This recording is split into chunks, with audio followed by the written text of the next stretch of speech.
Hello guys, இந்த வீடியோவில் தளபதியோட 5 படங்கள் மோஸ்ட் ஃபேவரட் ஃபிலிம் பற்றி தான் இந்த வீடியோ ஃபுல்லாக நான் சொல்ல போகிறேன். இந்த வீடியோ ஃபுல்லாக கண்டினியூவாக பார்த்துக்கிட்டே வாங்க. உங்களுடைய லிஸ்ட்டுக்கும் எங்களுடைய லிஸ்ட்டுக்கும் எப்படி இருக்குது சிங்க் ஆகுதுன்னு சொல்லிட்டு இந்த வீடியோ லாஸ்ட் வரைக்கும் பார்த்துக்கிட்டே வாங்க. பார்க்கறதுக்கு முன்னாடி ஒரே ஒரு லைக், ஷேர், கமெண்ட், சப்ஸ்கிரைப் மட்டும் பண்ணிட்டீங்கன்னா நம்மளுக்கு கொஞ்சம் பூஸ்டாக இருக்கும். வாங்க இந்த வீடியோக்குள்ளே அப்படியே போயிடலாம். நம்பர் 5th இருக்கிற மூவி என்ன மூவின்னு கேட்டிங்கன்னா வாரிசு. அந்த மூவி சொல்லலாம். வாரிசு மூவி என்ன 5th இருக்குன்னு கேட்டிங்கன்னா கமர்ஷியல் ஃபிலிமாக இருந்தாலும் சரி, ஒரு ஃபேமிலி ஆடியன்ஸ் ஃபிலிமாக இருந்தாலும் சரி, அதுவும் சோலோ ரிலீஸ் இல்லை, பொங்கலுக்கு ரிலீஸ் ஆகி அதாவது பெரிய ஸ்டாரோடைய போட்டி போட்டு கொஞ்சம் கலெக்ஷன்லையும் கொஞ்சம் நல்ல விதமான வெற்றி கொடுத்து ஒரு எல்லா தளபதி ஃபேன்ஸுக்கும் ஒரு ஹாப்பி கொடுத்த ஒரு மூவி தான் வாரிசு. இந்த மூவியில் பார்த்தீங்கன்னா காமெடியும் சரி, எல்லா சாங்ஸும் சரி, ஒரு சுமாரான ஒரு ஸ்டோரியாக இருந்தாலும் ஸ்க்ரீன் பிளே மூலியமாக ரொம்பவே விறுவிறு கொண்டு போயிருப்பாரு நம்ம வம்சி அவர்கள். அது மட்டும் இல்லாம தளபதி பெரிய பெரிய தெலுங்கு ஸ்டார்ஸ் எல்லாம் பட்டாலுமே நடிச்சிருப்பாங்க. அதனாலயும் இந்த மூவி நிறைய பேர் பார்த்துருப்பாங்க. ரொம்பவே ஹாப்பி எண்டிங்காக தான் முடிஞ்சிருக்கும். அதாவது வாரிசு தளபதி ஃபேன்ஸ் வாரிசு மூவிக்கு போயிட்டு திரும்பி வரும்போது அது சாட்டிஸ்ஃபைடாக தான் வந்திருப்பாங்க. எல்லாருமே யாருக்கு டிசப்பாயின்மெண்ட் ஆயிருக்காது இந்த ஒரு வாரிசு மூவியில். அதனால தான் நம்ம 5th இடத்துல பிடிச்சிருக்கு வாரிசு மூவி. குடும்பம்னா குறை இருக்கும் தான், ஆனால் நமக்குன்னு இருக்கிறது ஒரே ஒரு குடும்பம் தான். 4th இடத்துல இருக்கிறது என்னுடைய மோஸ்ட் பொலிட்டிக்கல் ஃபிலிமான சர்க்கார் மூவி. இந்த ஃபிலிமில் வந்து டோட்டலாக எல்லாருமே பொலிட்டிக்கலான ஒரு மூவி தான் இது. ஆனால் இருந்தாலுமே அந்த ஒரு முருகதாஸோட எல்லா ஸ்க்ரீன் மேக்கிங்கும் சரி, ஸ்க்ரீன் ப்ரெசன்ஸும் சரி, ஒரு சினிமாட்டோகிராஃபி எல்லாமே தாறுமாற பக்காவாக இருக்கும். சுமன் அவர்கள் மிகப்பெரிய பலமாக இருந்திருப்பார் இந்த படத்துக்கு. எல்லா பாட்டும் ஹிட்டு. ஆனால் இருந்தாலும் இந்த செகண்ட் ஹாஃபுக்கும் ஃபர்ஸ்ட் ஹாஃபுக்கும் வேற டைம் லைன் இருக்கிறதுனால எல்லாருக்கும் கொஞ்சம் சாட்டிஸ்ஃபைட் இல்லாமல் நிறைய பேருமே சொல்லியிருந்தாங்க இந்த படம் ரிலீஸ் ஆகும்போது. அது இல்லாம இந்த படம் ரிலீஸ் ஆகும்போது நிறைய சர்ச்சைகள், முருகதாசெல்லாம் வந்து ஓட்டு வாசலே போயிட்டு வந்தாங்க இந்த ஒரு படத்துக்கு. ஏன்னா வந்து அப்பட்டமான 2-3 சீன் இருக்கிறதுனால சில விஷயங்கள் சேஞ்ச் பண்ணுங்க, சில விஷயங்கள் டெலிட் பண்ணுங்க, நிறைய சர்ச்சைகள், நிறைய பிரச்சனை சந்திச்ச ஒரு மூவி தான் சர்க்கார். ஆனா இருந்தாலும் இந்த ஒரு சர்க்கார் மூவி வந்து ஆடியோ லான்ச்லயும் பிரச்சனை, ரிலீஸ் ஆகும்போதும் பிரச்சனை, டக்குனு ரிலீஸ் ஆன உடனே அந்த தமிழ் ராக்கர்ஸ்ல ஹெச்டியாவும் ரிலீஸ் ஆன அந்த ஒரு பெரிய இந்த மாதிரி பெரிய சிக்கலாகி எல்லாமே உடைச்சிட்டு ஒரு பிளாக் பஸ்டர் ஹிட்டு கொடுத்த மூவி தான் சர்க்கார் மூவி. இந்த ஃபிலிம் வரும்போதெல்லாம் நிறைய பிரச்சனைகள் வந்திருந்தது. அந்த படத்தை பார்த்துட்டு நிறைய பேருமே இந்த கேஸ் சிலிண்டர்லாம் ரியல் லைஃப்ல கொளுத்திட்டு இருந்தாங்க. அதுக்கு அவர் என்ன சொன்னார்னா, டைரக்டர் முருகதாஸ் படத்தை படமாக மட்டும் பாருங்க, ரியல் லைஃபுக்கு எதுவுமே அஃபெக்ஷன் ஆகாத மாதிரி நீங்க பார்த்துக்கோங்க சொல்லிட்டு தெளிவான விளக்கம் கொடுத்த பிறகுதான் படமே மறுபடியும் நார்மலா ஸ்மூத்தான முறையில் போயிருந்தது. அதனால தான் இவ்வளோ பெரிய பிரச்சனைகள் தாண்டியுமே ஒரு இடத்துல வந்து நின்று இருக்கிறாருன்னா அது தளபதியால் மட்டும்தான் முடியும். அதுவும் ஒரு பொலிட்டிக்கல் ஒரு ஸ்ட்ரைட் லைனாக போன ஒரு ஃபிலிம் இது. நல்லாவே இருக்கும். கொஞ்சம் ஸ்க்ரீன் பிளேவும் சூப்பராகவே கொண்டு போயிருப்பாரு. அதனால தான் நம்பர் 4th பிளேஸில் இடம் பிடிச்சிருக்கு சர்க்கார் மூவி.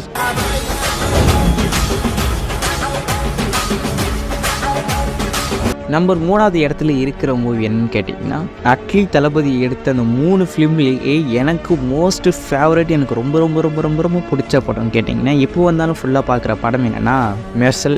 அந்த படத்தில் இருந்து தான் எளிய தளபதி இல்லை பண்ணான்னு இதுக்கப்புறம் தளபதியாக நான் மாற்றிக்கிறேன்னு சொல்லிட்டு அந்த ஒரு படத்துலேருந்து தான் ஸ்டார்ட் ஆச்சு தளபதி விஜய்ன்னு சொல்லிட்டு.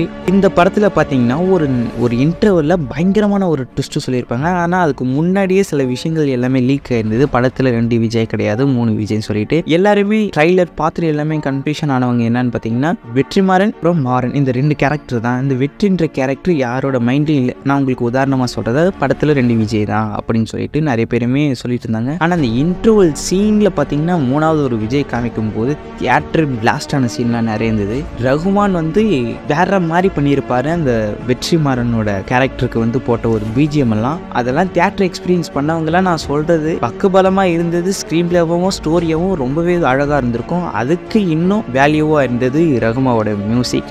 இந்த 3 பேர்த்துமே சேர்ந்து ஒரு வேற விதமாக கொடுத்த ஒரு ஃபிலிம் தான் மெர்சல். ஆனால் அந்த படத்துலேயும் சில சர்ச்சைகள் வந்தது. இலவச மருத்துவம் சொல்லிட்டு லாஸ்ட்டில் ஒரு ஃபியூ டைலாக் பேசியிருப்பாங்க, ஒரு 2-3 நிமிஷத்துக்கு பேசியிருப்பாங்க. அந்த 2-3 நிமிஷம் கட் பண்ணி தூக்குங்க அந்த மாதிரி எல்லா இடத்து சர்ச்சைகள் மீண்டு பிரச்சனைகள் போயிட்டு வந்து அந்த சீன் அங்கே வச்சா தான் கரெக்டாக இருக்கும் 4 பேர் சொல்லி அதுக்கப்புறம் தான் வச்சு எல்லா தியேட்டர்லையுமே ரிலீஸ் ஆனது. ஃபர்ஸ்ட் ஷோலாம் சீனே கிடையாது எந்த தியேட்டர்லையுமே. அதுக்கப்புறம் தான் சீனி இல்லைன்னு தெரிஞ்ச உடனே மறுபடியும் எல்லாருக்கிட்டையும் பேசி மறுபடியும் சீனி அந்த படத்தில் வச்சாங்க. நல்லாயிருக்கும். அதாவது என்னன்னு கேட்டிங்கன்னா, மெர்சல் படத்துக்கு வந்த ஒரு பிரச்சனை, டைட்டில் கார்டு போடும்போது முன்னாடி வந்து இந்த இப்படத்தில் விலங்குகள் பறவைகள் எதுவுமே துன்புறுத்துவதில்லை சொல்லிட்டு எல்லாரும் மோஸ்ட்லி ஃபிலிமில் பார்த்துருப்பீங்க. அந்த டைட்டில் கார்டு போட்டுட்டு இந்த புறா வர்றது, வெற்றிமாறன் கேரக்டர் வந்து வேட்டியை கட்டும்போது 2 குதிரை வந்து பக்கத்தில் நிற்கிறது, அப்புறம் ஒரு சீனில் பார்த்தீங்கன்னா புறா கையில் டக்குன்னு வரும். இந்த மாதிரி துன்புறுத்தப்படவில்லைன்னு சொல்லிட்டு அது ஒரு சிஜி கேரக்டராக இருந்தாலும் அது நீங்கள் வச்சிருக்க கூடாது அப்படின்னு சொல்லிட்டு அதுலலாம் சில பிரச்சனைகள் பண்ணாங்க. அது எல்லாம் கொஞ்சம் எல்லாமே சேஞ்ச் பண்ண பிறகு தான் படத்தை மறுபடியுமே ஒரு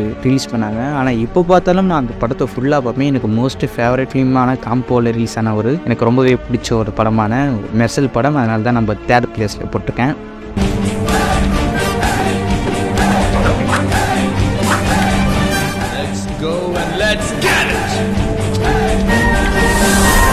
எனக்கு போனஸான ஒரு மூவி என்னன்னு கேட்டிங்கன்னா, ரொம்பவே ஹைப்போட ரொம்பவே ட்ரைலர் கட்டினா பயங்கரமாக இருந்து தியேட்டர் விட்டு அழுவாது குறைக்கு வெளியே வந்த படம் தான் பீஸ்ட். இந்த பீஸ்ட் வந்து ஸ்டோரி வைஸும் சரி, வீரராகவன்ற கேரக்டர் டிசைன் பண்ண சரி, அந்த ஒரு எல்லாமே சூப்பராக ரைட்டிங்லாம் வேறு மாதிரி இருந்திருக்கும். ஆனால் இவங்க ப்ரொமோட் பண்ணதுனால தான் ரொம்பவே அடிப்பட்டதுன்னு சொன்னேன் பீஸ்ட் மூவி. ஏன்னு கேட்டிங்கன்னா, படம் ஃபுல்லாகவே மாலில் தான் இருக்குது. ஆனால் ப்ரொமோட் பண்ணவங்க எப்படி பண்ணிட்டாங்கன்னா, அதாவது கொஞ்ச நேரம் தான் மாலில் நிற்கும், அதுக்கப்புறம் டோட்டலாக வெளியே நிறைய சீன்லாம் இருக்குது, ட்ரைலரில் காமிச்சது கொஞ்சம் தான் உங்களுக்கு காமிச்சிருக்கோம், ஆனால் படத்தை பார்த்தீங்கன்னா வேறு விதமாக இருக்கும்னு சொல்லிட்டு ஹைப்போட வேறு விதமாக பண்ணியிருக்காங்க. ப்ரொமோஷனே தப்பாக பண்ணதுனால அதுக்கு ஆப்போசிட்டாக அமைஞ்சது தான் இந்த பீஸ்ட் மூவி. இந்த பீஸ்ட் மூவி நிறைய பேருக்குமே நல்லா இருந்திருக்கும், ஃபேமிலி ஆடியன்ஸ் எல்லாருக்குமே பிடிச்சிருந்து சொல்லியிருக்காங்க. ரொம்ப சீக்கிரமா முடிஞ்சிச்சு.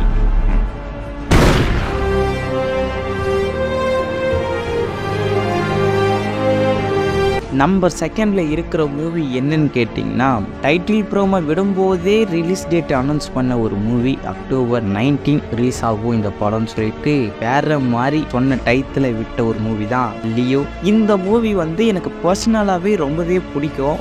நான் இது வந்து டீகோட் பண்ணணும், இந்த மாதிரி நிறைய விஷயங்கள் ஒளிஞ்சிருக்கு அப்படின்னு எனக்கு தெரிஞ்ச உடனே கண்டிப்பாக சொல்லுவேன், நான் ஒரு 15-16 தடவையாவது இந்த படம் பார்த்துருப்பேன் சீரியஸாக. ஏன்னா அந்த அளவுக்கு நான் எவ்வளோ வாட்டி நான் அந்த படத்தை பார்த்தாலும் எனக்கு ஃப்ரெஷ்ஷாக தான் ஃபீல் ஆகுமே தவிர எனக்கு சலிச்ச மாதிரியே நான் இன்னும் ஃபீல் ஆகவே இல்லை அந்த படத்தை. இப்பயும் பார்த்தாலும் நான் ஃபுல்லாக பார்ப்பேன் படம். லியோ வந்து செகண்ட் ஹாஃபில் எல்லாமே ஸ்லோவாக இருக்குது அப்படின்னு சொன்ன ஒரு டைமில் எனக்கு வந்து ஒரு தளபதி ஃபேனாக வந்து தளபதி இருக்க நான் பார்த்துக்கிட்டே இருப்பேன். இந்த எவ்வளோ மணி நேரம் இருந்தாலும் பார்த்துக்கிட்டே இருப்பேன். செகண்ட் ஹாஃபில் என்ன லேகுன்னு சொல்லிட்டு எனக்கு தெரியல. எதுக்காக இவங்களுக்கு மோசமாக அந்த ஒரு செகண்ட் ஹாஃப் அந்த ஃப்ளாஷ்பேக் இருக்குன்னு கேட்டிங்கன்னா, இவங்க அந்த ஃபர்ஸ்ட் ஹாஃபில் விட்ட ஒரு பில்டப் தான். எல்லாம் அடித்து கொண்டுருவான், பார்த்திபனாக இருந்தால் 4 பேர் போதும், லியோவாக இருந்தால் ஊரே பண்ணாலும் பத்தாதுன்னு சொல்லிட்டு அவ்வளோ பில்டப் கொடுத்து ஃப்ளாஷ்பேக் காமிக்கும் போது இதில் ஒன்றுமே இல்லை. ஒரே ஒரு சாங், நாரடி சாங், அதுக்கப்புறம் ஒரு சின்ன ஃபைட்டு, அப்புறம் இன்ட்ரோ ஃபைட்டு, அதாவது இன்ட்ரோடக்ஷன், லியோ தாஸோட இன்ட்ரோடக்ஷனில் ஒரு ஃபைட் சீன், இவ்வளோ தான் இருந்ததே தவிர இதில் என்னடா இருக்குது, எதுக்கடா இவ்வளோ பில்டப் விட்டாங்கன்னு அந்த ஒரு டிசப்பாயின்மெண்ட்டால் தான் அந்த ஒரு லேக் தெரிஞ்சது அப்படின்னு நான் நம்புகிறேன். இதே மாதிரி ஃபீல் உங்களுக்கு இருந்ததான்னு சொல்லிட்டு கூட கமெண்ட் பாக்ஸில் கமெண்ட் பண்ணிடுங்க. எனக்கு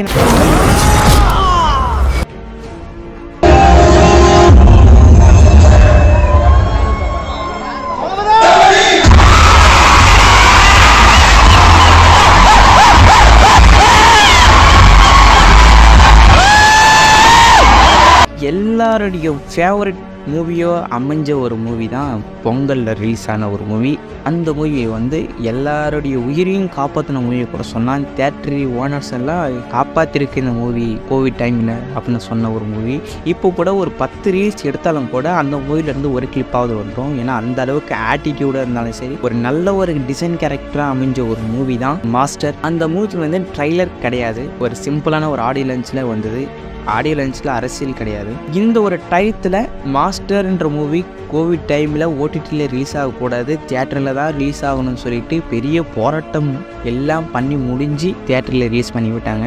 ஆனால் அந்த படத்துக்குள்ளே போய் யாருமே சாட்டிஸ்ஃபைடு இல்லாமல் வரவே மாட்டாங்க இந்த மாஸ்டர் மூவி. அது இல்லாமல் ஹீரோ கேரக்டரை விட வில்லன் கேரக்டர் இன்னும் சூப்பராகவே பவானின்ற கேரக்டர். அந்த பவானி கேரக்டர் வந்து ஆட்டிடியூடு வந்து விக்ரமில் இருந்ததை விட பல மடங்கு மாஸ்டர்ல இருக்கும். அதாவது இந்த ஹேர்ல வந்து அந்த நுரை மாதிரி பண்றது, இந்த டிவில் மாதிரி 2 கொம்பு மாதிரி பண்றது, இந்த மாதிரி எல்லாமே வித்தியாசமா பண்ணியிருப்பாங்க. டோட்டலா வேற விதமாகவே அமைஞ்சிருக்கும். நல்லா இருக்கும் படம். மாஸ்டர் மூவி ரொம்பவே நல்லா இருக்கும்.